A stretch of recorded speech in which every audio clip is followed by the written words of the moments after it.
গোপালগঞ্জের কোটালীপাড়ায় যথাযোগ্য মর্যাদায় মহান বিজয় দিবস 2024 উদযাপিত হচ্ছে।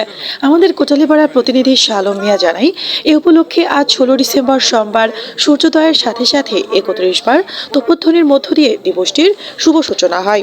সকাল 8:30টায় হেমায়েত বাহিনী মুক্তিযোদ্ধা স্মৃতিফলক বেদিতে ফুল দিয়ে শ্রদ্ধা জানান উপজেলা প্রশাসন, Bangladesh police, answer fire service, বীর মুক্তিযোদ্ধা, উপজেলা বিএনপি ও সহযোগী সংগঠন, উপজেলা স্বাস্থ্য কেন্দ্র, বেসরকারি ক্লিনিক মালিক সমিতি সহ বিভিন্ন রাজনৈতিক, সামাজিক, সাংস্কৃতিক সংগঠন ও সর্বস্তরের জনতা।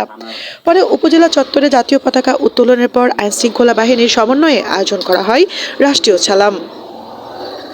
বেলা 11টায় শিল্পকলা চত্বর মুক্তিযুদ্ধের স্মৃতিচারণ মুক্তিযোদ্ধা ও শহীদ মুক্তিযোদ্ধা পরিবারের সদস্যদের সংবর্ধনার আয়োজন করেন উপজেলা প্রশাসন।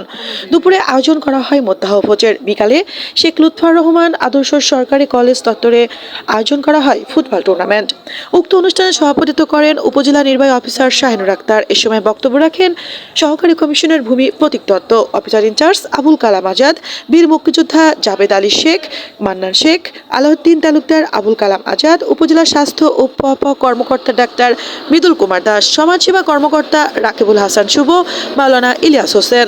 অন্যান্যদের মধ্যে উপজেলা বিভিন্ন দপ্তরের কর্মকর্তা, কর্মচারী, বীর মুক্তিযোদ্ধা ও পরিবারের সদস্য, বিভিন্ন শিক্ষা প্রতিষ্ঠানের শিক্ষক শিক্ষার্থী সহ নানান শ্রেণী পেশার মানুষ উপস্থিত ছিলেন।